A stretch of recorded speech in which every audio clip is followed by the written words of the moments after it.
Welcome to the Podcast Monsters. I'm your host, Doug Bartlett, a serial entrepreneur, founder and owner of Bartlett Roofing. If you have a mind for business or you want to grow, we are the podcast for you. All right, welcome back to the Podcast Monsters. We are here today with Chris Trongale. Chris is one of our regional sales managers here at Bartlett Roofing. The reason we have Chris here today is we're going to be talking about goal setting. But first I want to start off with Chris, just telling us a little bit about who you are, Chris. And I'll lead into that a little bit and just say that Chris has done a phenomenal job as a regional manager here. He leads a number of our sales teams, done a great job. He's had a crazy good year this year.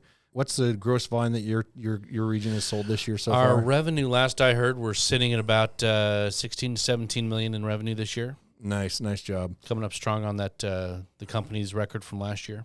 Yeah, and how long have you been with us, Chris? 3.5 years. 3.5 years. So why don't you just tell us a little bit about yourself and the journey that got you to be a regional manager and just kind of give us a little bit of background on you. So started here in sales. I've been in sales for about 20 years. Never did any roofing, but this sure looked like a good opportunity sitting up in a training room at a dealership. You know, coming in here and learning this process of what we're able to do for customers and helping people out with their roofs and really protecting their biggest asset. Was something that was really interesting to me, and I really didn't see the value of it until after putting a couple of roofs on and seeing what it is we actually do for people. Going through my own little struggles financially and dealing with my own internal struggles and believing that I was something good and that I was capable of doing great things. After dealing with that for long enough, I finally just decided it was time to put it up, and I was either going to fail or I was going to win, but I wasn't going to do it off of not trying. Yeah, you know, that you shared an interesting story with me that was a turning point for you about like how you decided to change, and we're going to be talking about goal setting, but you know, what got you to that point where you were ready to actually set goals and then go after them? What was that turning point for you? So about 6 years ago, went on a family vacation, and I was in Disneyland with my family, and I told all three of my kids that I'm going to pay for a vacation wherever they want to go when they graduate from high school. We're going to, all of us pack up and go wherever they want. They all chose Disneyland. And, you know, that was no big deal back then. I was making a comfortable living, running a dealership, and thought that was always just going to be there. And, you know, fast forward to 3 years ago, and we're 3 months behind on bills. My son is getting ready to graduate from high school. He's going to graduate in 4 months, and it's actually at February of 2019 at this point. I came home from work, and my wife and my kids actually let me off the hook. They gave me permission. They said, we understand you're working really hard, and we just know that it's just not going to happen this year. We'll go to Disneyland next year. It's not that big a deal. Alex told me himself, you know, I'm not upset. I know that you're working really hard. And I knew I wasn't. I was not working. I was not doing the things that I needed to do. I was letting myself off the hook. I was lying more to myself than to anyone else, to you, to Roman, to any of the other leaders around here. I really was filling you guys with a lie. You knew it. But I wasn't admitting it to myself that I really just wasn't working hard enough. And that was the turning point. It was that second when my family sat down and let me off the hook, that was just crap. I'm not going to do that anymore. I had to dig deep and just do it. I had actually quit working here for a week. I had resigned and accepted a position at another car dealership as their general manager, and I went there for 1 full week. And on that last day of that week is when they told me that it was okay, that we weren't going to be able to go. And I came back here Monday morning. Roman had my iPad still sitting on his desk, and he said, yeah, I never turned it off. Just go ahead and get back to work. So that did it. I mean, to fast track the rest of that story, that was the middle of February. I didn't have any contracts. I got 7 people help that month, 7 the next, 7 the next, 13, 10. By the end of July, I had signed 44 contracts, and 41 roofs went into production out of those 44. Nice. And instead of being 3 months behind on bills, I had, by the end of July, all of my bills paid through February and the Disneyland vacation covered. What was your goal when you came back and you decided, I'm not going to live that way? You made that decision that you weren't going to have your family let you off the hook. But what happened in your mind with your goals? What was going on there? You know, honestly, as much as I feel like it's very important to write down goals and keep that dream board, at that moment, I didn't want to limit myself. I just thought I'm going to go as hard as I can and really see what's possible. You hear a long time or a lot in self-improvement videos and anything on YouTube that you watch, a lot of different people that I listen to, they talk about how powerful you are, how great you are, and how capable you are of doing really amazing, great things. Mm-hmm. And I just really didn't believe that. And so I had to dig deep and just think, I'm going to pretend that that's me and pretend that I can actually do that and just go to work every day and literally just be exhausted when I get home. I'm going to work so damn hard, getting on as many roofs as I can every day and helping as many people as I can, that if I am not exhausted when I get home and just completely drained, I didn't do it good enough. And I really didn't know what was going to happen. Really, I was just hoping that I would be able to get that vacation paid for and just not be broke anymore. Yeah. You know, we just prior episode did, we talked about limiting beliefs, and, you know, your limiting belief was your inability to accept success. And so you didn't act in a way that was leading you to success, right? That's right. And one of the things that I live by that I believe is that if I set my mind to it and I'm willing to put in the work, I can do anything, right? Yeah. So I look at life and say, if I want to be an astronaut, some way, somehow I can become an astronaut. And that sounds crazy to some people, but if there's a will, there's a way. I mean, and in this day and age, you know, they just sent William Shatner to space, right? Captain Kirk went to space. Dude's like 90 years old. Yeah, he's 90 years old, and he just went to space. And contrary to what we all thought when we were kids, he wasn't living in space. Yeah, yeah. But where there's a will, there's a way. And you removed the belief and just said, I'm going to do, right? Mm-hmm. And so you took action. I'm going to swing this back to goal setting. And let me ask you, why is goal setting important? But without goals in place, you really don't have anything you're aiming for. And it doesn't matter if you believe in yourself or not. If you're not actually going after one thing or multiple things, you're not going to achieve it. If you don't have a dartboard in front of you, why hold the darts? You're not going to get anything accomplished if you don't actually have a goal in front of you and a path forward to hit that goal. Yeah, you know, I think that goals are important for a couple of reasons. One of them is that you're going to put something out there that it gives you a clear target, something that you're going to strive for. Then you can put in your KPIs, your key performance indicators, to measure your progress on the way. And if you and we can talk about how you set goals. Are they relevant? Are they simple? You know, the KISS method. Yeah. Which I can't remember what case. Keep it simple, stupid. No. Anyway, but are your goals relevant? Are they time restricted? And are they achievable? And those are key factors to setting goals. But I think it's important not only though for the progress along the way, but also if you hit your goals, you can celebrate your success and you can understand that you've had success and give yourself that positive feedback that you are actually being successful at what you set out to do. Yeah. Because without it, it doesn't matter how well you do, you're maybe always going to think, oh, I could have done better. Yeah. Or I didn't do good enough. Exactly. And if you do hit it, then that's a whole different story. Yeah. I really think one of the good things, too, about having a goal in front of you, a massive goal, something that might not even be obtainable or that you believe at the time is obtainable, it allows you to do more than you think you're capable of. Because if it's 5 o'clock and it's light out until 8 and you've got 3 more hours to work, but you're tired, you're sweaty, you're at the end of your battery source, so you don't have anything left, you're going to keep on going because you know that you haven't done enough yet to get that goal. Mm-hmm. Eventually, you kind of start counting how much success you've had, and my mathematical brain puts me at, if I do this every day for the next 3 months, theoretically, I'll actually hit this goal. Right. And so it encourages you to keep on going. But if, like I said, you don't have that goal in front of you written down somewhere or everywhere, you're not going to hit it. I actually had a picture of, because I'm really into guns. Everyone that knows me knows this. Mm-hmm. I had a picture of a Glock hung up in my house on the mirror, above my bed, on the door to the garage, on the way out and on the way in, and probably a couple others everywhere else, and one in my actual car. But I had a picture of this. It wasn't because I needed to have a Glock, but it was just a gun. I wanted to go out and get my first concealed carry gun, something that I could feel good about protecting my family with. I never had the income to just go out and just spend $500-600 on a gun and have that. So that was there, and that just kept me in mind, because all the money we ever had coming in was going for paying rent, buying food. There was never enough disposable income for me to go do something special for myself. And that was that first thing that I wanted to go do. And then it spitballed to where I've got more than a dozen guns now, and I've got a, pretty bitchin' 454 Camaro in the garage.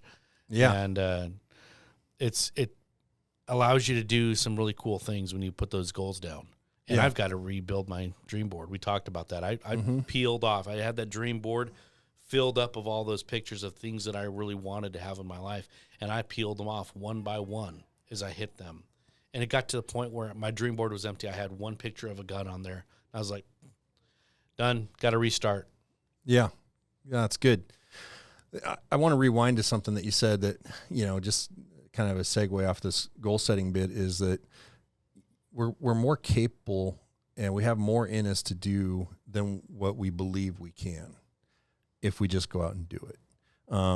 You hear about, like, there's studies of, people think they're exhausted when they've only actually used up maybe 60% of their energy. I don't know what the stats are.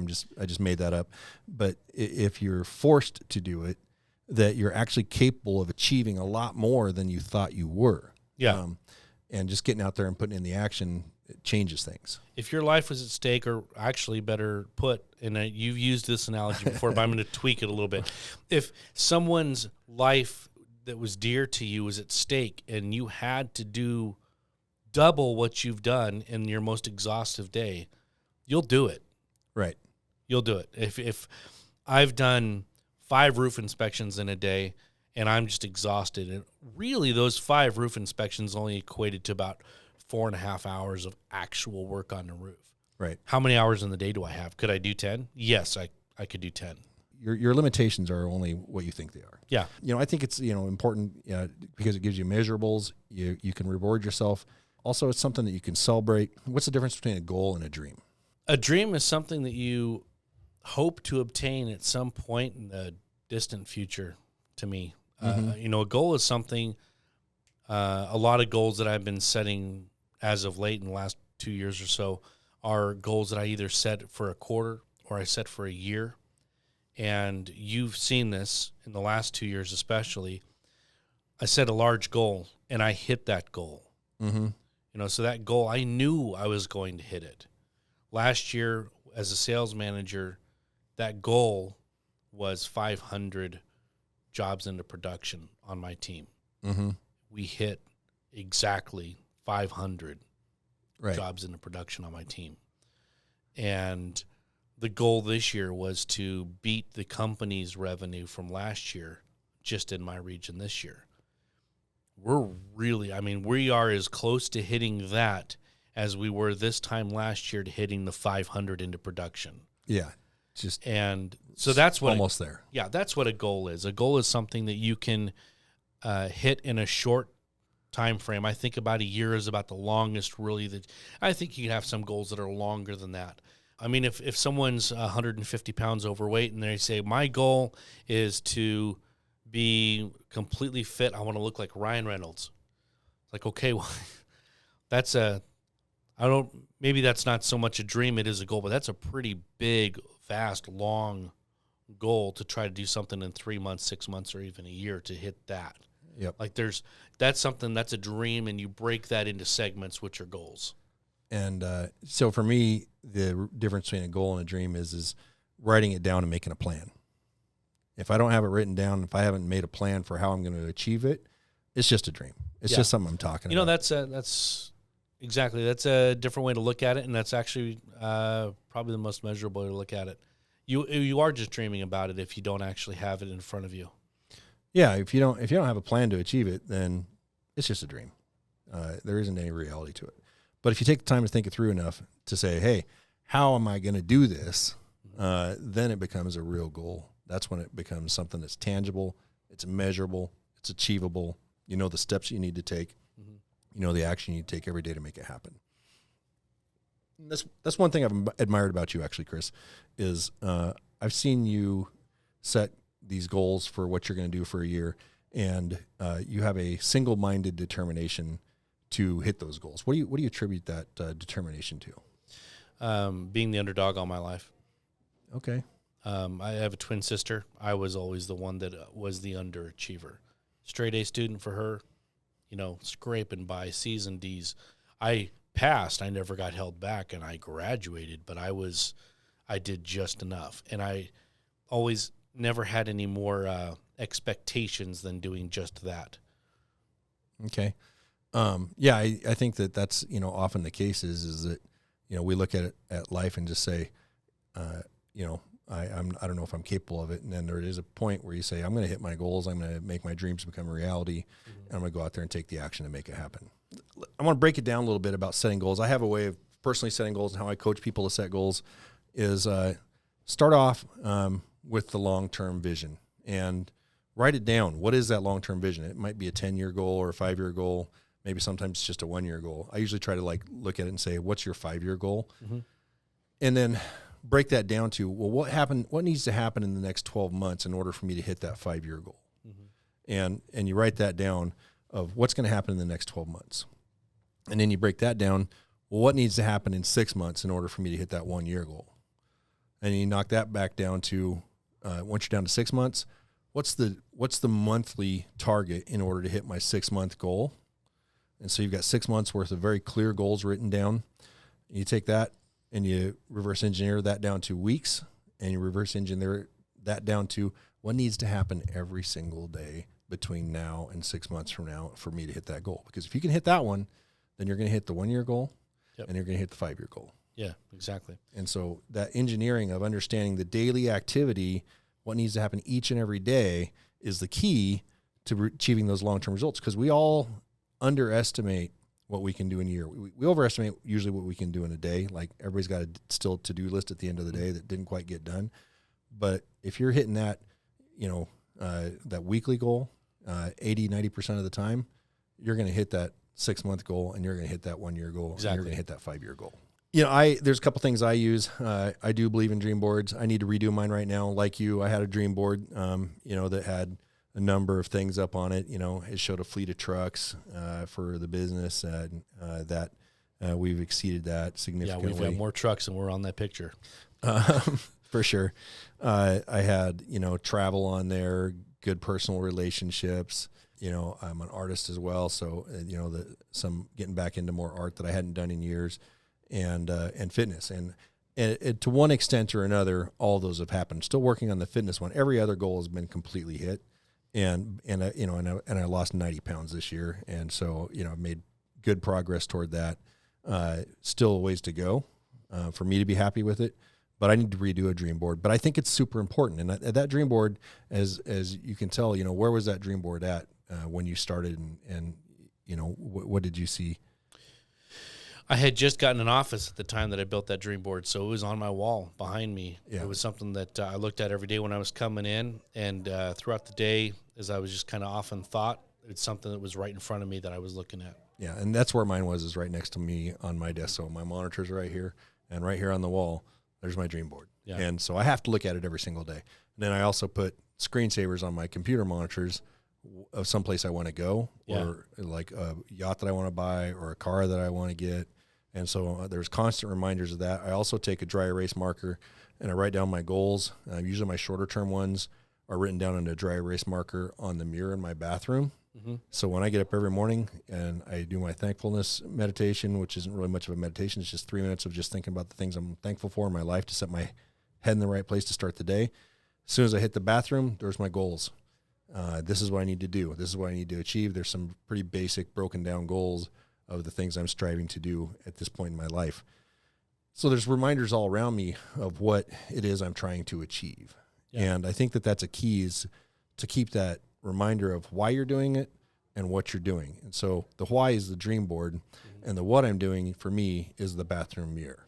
Yeah. And so having those two things working together changes my mindset along with that thankfulness that I have, then I can go out and hit every day with a great attitude, being thankful for the life that I've been given, and the life that I've worked to earn, and for the people that are around me and the people that I'm in relationships with and my family, and the opportunities that this world presents, because we live in this world of endless opportunities. It's just, if you don't see them, it's just your failure to recognize them. It's because there's something going on in your mindset, because there's more opportunities abounding than I can possibly have the time to get to. Yeah. I think that, one other thing is that, your focus. How do you keep your focus? Really it's by looking at those goals every day. I feel like if the goal is just about making me happy or accomplishing something that only I want, that's not enough. I felt like this when I would go out knocking doors. If I had a new guy with me, I was aces at the door. I was going to knock on that door. I was going to get that homeowner helped out. We're going to file a claim, and I'm getting that roof bought, and I'm going to get it replaced, and all that homeowner has to do is pay $500 and end of story. And I was going to show this new guy behind me that I was the guy. Right. But if I was alone, sometimes that's just not enough. Yeah. So if I'm bringing other people along with me, if my goal helps other people win, that's really what pushes me every day. Yeah, I would wholeheartedly agree with that. Goals become much more real when they aren't just about you. When you know that you're going to let somebody else down in some way or another, you're not going to help as many customers as you could have. You're going to let a new salesperson down by not teaching them the way to do things right, or setting a good example for them, or holding them accountable if that's what needs to happen.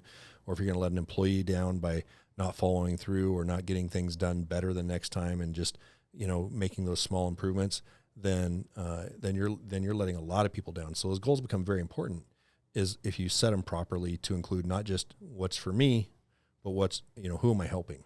And if your goals include a bunch of people that you're helping, it's a lot tougher to just, walk away, because you know that it's not just you that's being affected anymore, right? Yeah. Anything else that you'd like to add to goal setting and focus and where this is going? I took a note while you were talking of, breaking down those goals by time frame, and we pretty much covered that, but it really is finding out what it really is that you need, because I confused myself a long time ago with setting goals and not really understanding what I was trying to get out of it. Because, what's a goal? Back when I was broke, my goal was to not be broke.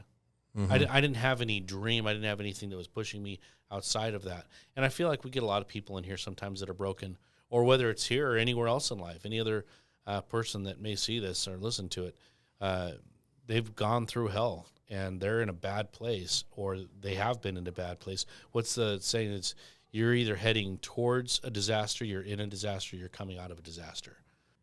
By not making the goal being broke, or not being broke anymore, but by making the goal something that you maybe don't even believe you can achieve, and then breaking it down. And for me, last year, to go back to that 500, it was doing more than I had to do each month. And some months you do more, but the months that you do less were covered by the months that you did more. Yeah. So just, I guess, reiterate, just work your ass off every day. Get out of the car, off the couch, put the Cheetos down, and go work as hard as you possibly can. And when you think you're done and there's still daylight, you're not done. Go hit one more. Yeah, I'm gonna wrap this up with some takeaways here, and the takeaways are that, first of all, life is work. Period. You're either working at dealing with your depression because you haven't gone out and achieved goals, or you're working to achieve your goals and experiencing success. But either way, it's work. Yes. And either way, it's hard. So it's so much harder to fail. So choose your hard. Yeah. Right? Have focus. Set some goals that are big enough that they don't just affect you. Choose goals that are going to affect people. They're going to affect your family. They're going to affect your closer relationships. They're going to affect your customers. Choose goals that are going to make an impact, that you're going to be letting people down if you don't really get out there and achieve those goals. Yeah. Visualize those goals. Give yourself some visuals. Put them on the screensaver. Make a dream board. It doesn't have to be fancy. And I would recommend that it's not even digital, honestly. go out there and print off pictures that you find on the internet of stuff that you like, and get a glue stick and a piece of cardboard. That's what mine was, about 2 feet long, 1 foot tall, about 15 different little pictures that were just glue sticked onto a piece of crappy cardboard that had the rough edges on it. Didn't matter. Doesn't matter. Pinned to the wall. Yep. And I have to see that every day. And then what are your action steps someplace? What do you need to do every day to achieve that goal? Write that down someplace where you can't miss it, along with that visual. And then just go out there and attack each day. Put in the work. That's the good work that's going to lead to your success. It's going to lead to you to hitting the achievements that you want to hit and change the life that you want it to be. And that's going to profoundly impact your life. Yeah. And if you can do that, then you've really got something to work with. So I think that's it for this episode, Monsters. Thanks for tuning in. We'll catch you on the next one.